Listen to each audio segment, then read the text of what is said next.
Welcome to Spiritual Psychology. My name is Renee McKenna, and I bring my 30-plus years as a recovering addict and ex-crazy person turned therapist and shamanic healer to bring you snackable teachings on spirituality, psychology, and all things personal growth. And today I want to talk about guilt, and that there are two kinds of guilt. There's appropriate guilt, and there's unearned guilt.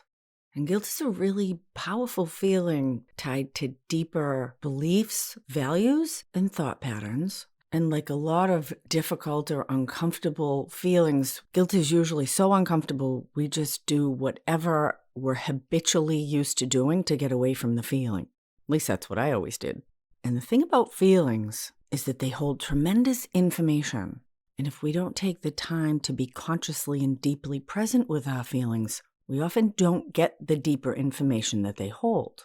And this isn't always easy, being present with our feelings in a conscious way, particularly the difficult or painful ones. And it may seem much easier to just medicate, distract away, or behave in whatever patterned way we use to manage those difficult feelings.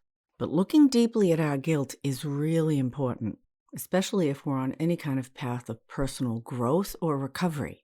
And clarifying or learning the difference, or at least to recognize the difference between these two kinds of guilt that we might call appropriate guilt or inappropriate guilt, earned guilt or unearned guilt, clarifying, separating, getting clear about what the guilt is really rooted in, gives us that valuable information that we need in how to make conscious choices about how we're going to respond or react in our life. And guilt is very tied to responsibility, response-ability, our ability to respond. And frequently with guilt, we're caught in patterns of unconscious responses. And when we get conscious about our responses and do them from a place of decision rather than unconscious habit, this allows us to come from a place of empowerment, maturity, and grounded, conscious actions that we're deciding to take, rather than just unconsciously acting out these old patterns that no longer serve us. And so, what's the difference between these two kinds of guilt, earned and unearned, or appropriate guilt and inappropriate guilt? And so, appropriate guilt is pretty straightforward. It's when we do something wrong, and we know it. Appropriate guilt is our own internal conscience meter. Lets us know when we're acting outside of our own integrity. And the more conscious and emotionally mature we become, the clearer and less confusing our inner conscience and guilt meter become. And our reaction to appropriate guilt shows us also where we are in our own self-development and our relationship with pride or fear and humility or faith. And the cleanest, clearest, and simplest way to resolve that earned guilt is to make direct amends to the person, place, institution, or circumstance where I behaved badly, to assess what I did wrong, and to own it and make reparations directly to wherever the harm was perpetrated. And I've played with this a lot in my life. So, for example, I used to be a thief. I was a thief for a really long time, and I was a pretty good thief. I rarely got caught. I stole clothes, jewelry, food, shoes. And I actually had quite a lot of pride in my shoplifting abilities. I did get caught once when I was a teenager, and I threw on my most innocent face as the police brought me home in a police car and swore that it was the first time I had ever done it. Might have even squeezed a couple tears out, and I was completely full of shit. I was already a practiced thief by that point. I started stealing when I was 9 years old, candy bars and cigarettes from the local store. And I could talk at length about the deeper psychology around theft and stealing, and that it's rooted in feeling undeserving and believing that the universe will not give us what we really need. We need to steal it. But that's another podcast. And I had a lot of justifications around my shoplifting and theft and my own inner moral code. And this is one of the important things about getting really conscious about our earned guilt, is that it gives us information and the opportunity to really get clear about our own values, what's important and unimportant to us. And from my perspective, there's really no right or wrong in that. We get to determine our own moral code. I mean, we do it anyway. It may certainly be informed by external moral codes of our family, our culture, our religion. But we'll talk about that more when we talk about unearned guilt. So I generally didn't steal directly from people. I stole from businesses, corporations, and stores. And it was very easy to justify that CVS or Walgreens, Target or Macy's wouldn't even miss these items that I was taking on a regular basis. So I never really felt bad about it. In fact, I didn't feel bad about it at all. In my own moral code, I was a have-not, and they were the haves, and I was my own little Robin Hood, stealing from the rich and giving to the poor, which was me. Now, there's an intrinsic downside in that worldview, which is that it keeps me in a poverty mindset. And again, one of the values of looking deeply within ourselves is the opportunity to expand and evolve our worldview. But when I got clean and sober and started on my own personal growth path, I couldn't steal with impunity anymore. Disappointing as it was, I actually felt guilty when I stole the $6 lipstick from the drugstore. $6? Are you fucking kidding me? I only wanted to pay them $2, but I didn't set the prices. And I probably only stole the lipstick a couple times before I realized, might have even just been once. It felt bad, and the bad feeling was not worth the $6. Probably cost me more than that in therapy to manage the bad feeling of appropriate guilt, because my morals were evolving. The same thing happened when I would receive extra change at the cash register. I was at the grocery store and I saw them count me out an extra 10. This was the 1900s in the days of cash.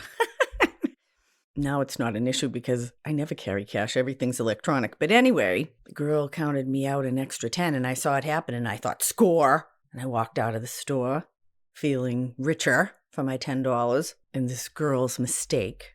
And my first justification was, well, that's her mistake and it's my benefit. But then as the afternoon went on, that $10 started to get heavier and heavier. And I knew somewhere that this innocent mistake of this poor clerk who's probably working for minimum wage is that they were going to get in trouble. And I could say, oh, it's not my problem.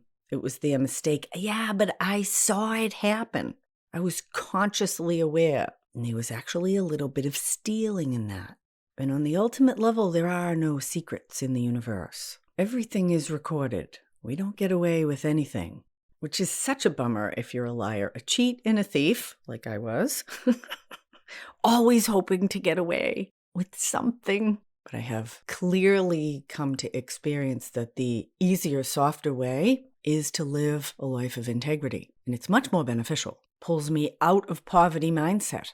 Calls me to worthiness, value, courage, and hope. So again, like the $6 lipstick, I went back a few days later and gave him back the $10.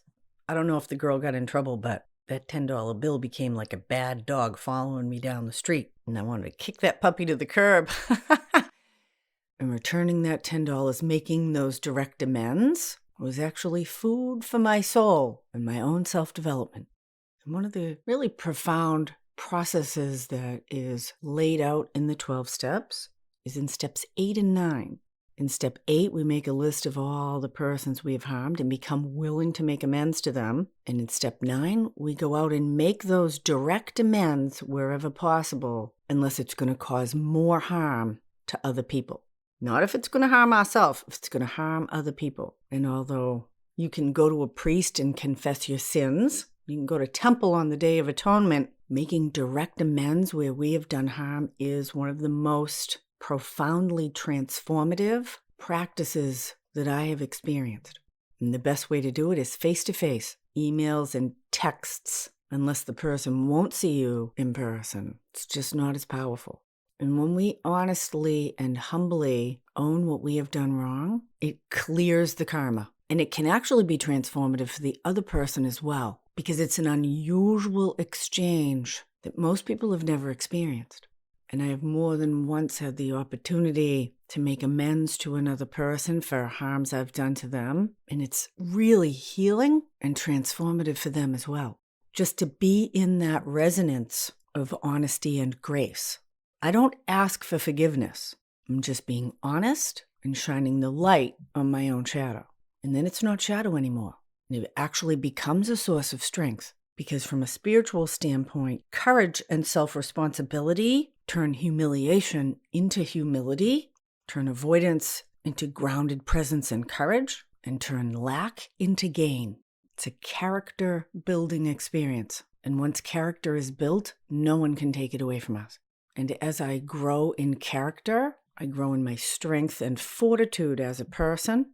My experience of the grace of God and universal flow is more present in my awareness, and I move out of that poverty mindset and that imposter syndrome that I lived with, and the deeper ideas that if you really knew who I was, you wouldn't like me, fall away, because I no longer have anything to hide. And when people love, care for me, respect me, they're loving, caring for, and respecting the real me, not some fake facade that I'm putting out so I can hide my bad behavior.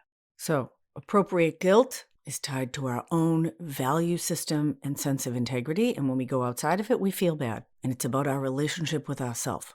And of all the relationships in my life, my relationship with myself is primary, because everything I do, everywhere I go, there I am. And we don't get to have it both ways on the deeper level.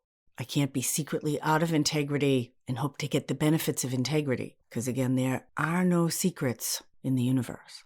And I don't know if there's a day of reckoning after our death, but the quality of people's death and dying process is often very clearly tied to their integrity in their life. And I know people who have cleaned it up on their deathbed.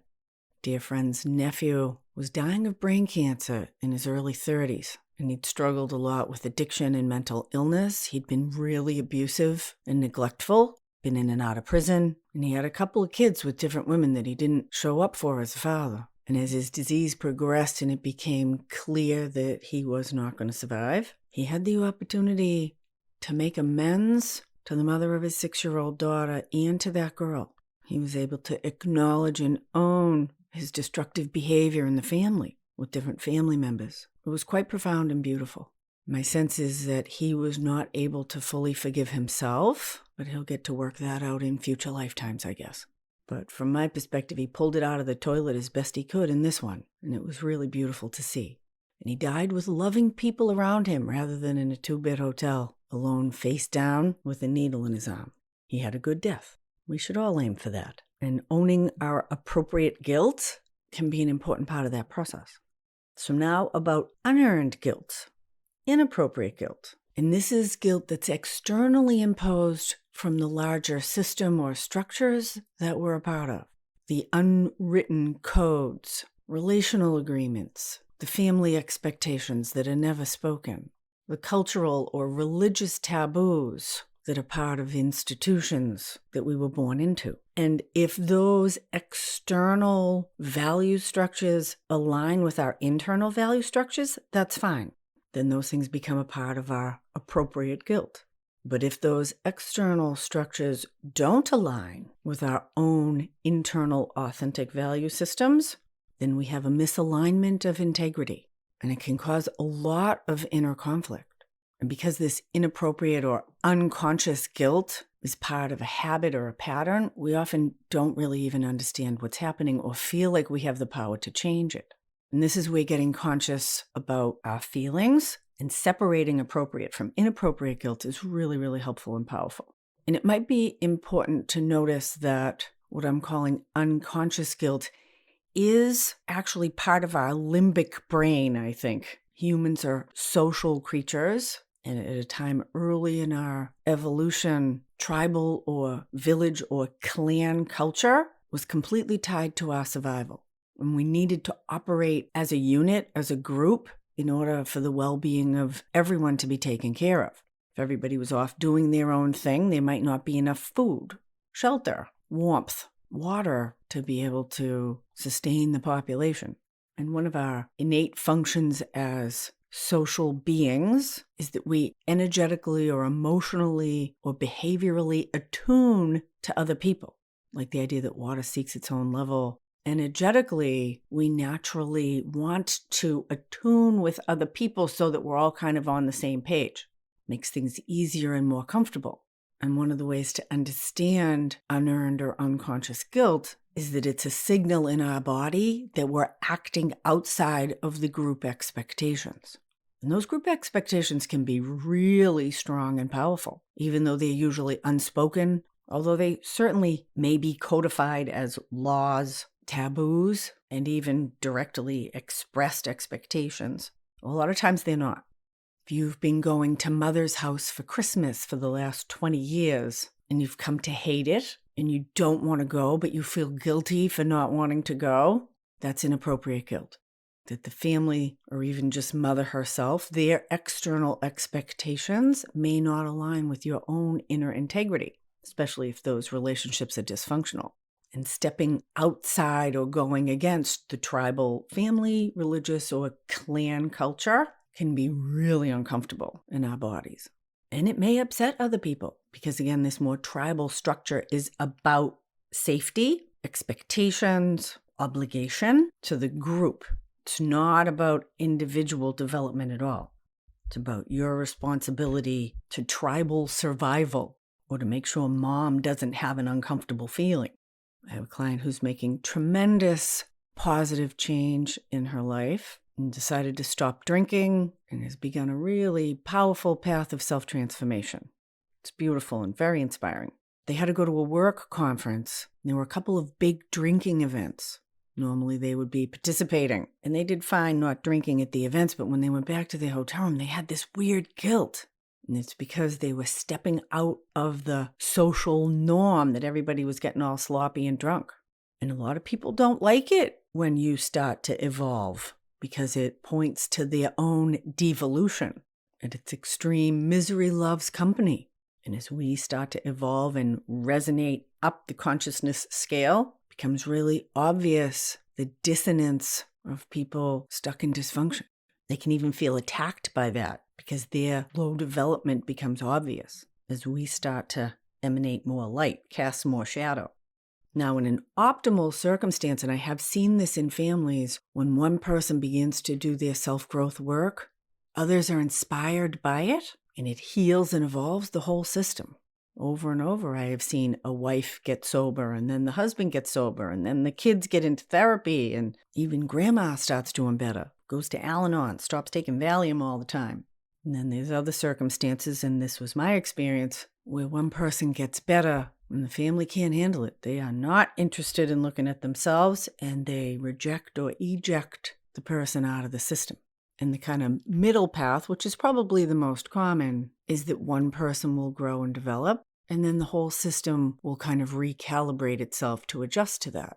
But unearned guilt is guilt when we haven't done anything wrong.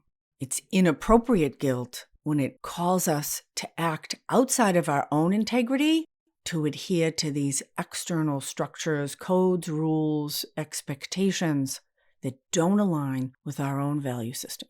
This is an extremely common experience in the LGBTQ population, where the family, cultural, religious expectations, or even obligations, or religious law at its most extreme, rejects any kind of sexual or gender variation at all.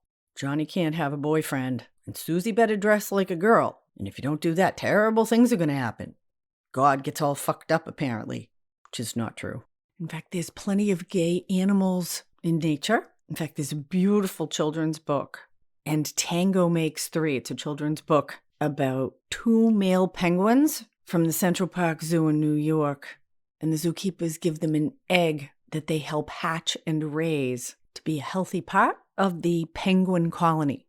And life is complicated, so we have to make our own decisions of whether we are living from our own integrity or deferring to cultural, family, or religious norms. And it's often not an either or. And this is where getting really conscious about appropriate guilt and inappropriate guilt can help us make the complex decisions of how to navigate our life circumstances in a way that feel honest, grounded, and in integrity for us. And I don't think there's any right or wrong in that. But when we're aware of what's happening, gathering the information, then we can make decisions from a mature, grounded, and empowered place. Then we can experiment and change our mind. I have a client who's a lesbian, and her parents were actually very accepting of that, but they were really afraid that Grandma and Grandpa couldn't handle it. And so for a few years, she wasn't allowed to bring her partner to Christmas dinner. And that started to really feel out of integrity for her because her brother got to bring his wife. Why couldn't she bring her wife? And so behind her mother's back, because Mom was really trying to protect Grandma from the horrors of homosexuality, apparently, she went and talked to Grandma and said, "So, I'm in love with the woman." And she said, "That's great, honey. What's her name?" And then the problem was actually breaking that to Mom, who was apparently deeply entrenched in some unwritten code that didn't even really exist anymore, which is another reason why bringing our own integrity into these social, familial, cultural, religious contexts can be really helpful. Because we're all connected, and our own evolution can help to evolve those systems that may just be unconsciously acting out behaviors that don't even fit for them anymore. And her now wife comes to all of the family functions, and it's as normal, in fact, even healthier than her brother's relationship with his wife. So I encourage you to take some time and examine your guilt. Is it earned and appropriate? Have I behaved badly or outside of my own moral expectations? And my conscience is letting me know I better make this right. And I do encourage you to make it right, not just notice it. Or is my guilt unearned, passed down through generations, or written in some book somewhere that doesn't feel like it applies to me? And then we get to decide to consciously choose how we'll behave rather than acting out unconscious patterns that keep us stuck. Thank you so much for listening. If you want to do some free workshops with me, I'm on Insight Timer every week. There's a link in the show notes. You can get a free download of the first chapters of my book, Allies and Demons, Working with Spirit for Power and Healing, also in the show notes. And if you're interested to find out how spiritual psychology work might benefit you in your life or learn more about my year-long mentorship program, shoot me an email, info@reneemckenna.com. I am still offering free one-on-one sessions in exchange for being recorded for my upcoming YouTube channel. Reach out if you want to learn more about that. Blessings on your path until we meet again. This is Renee LaValle McKenna for Spiritual Psychology.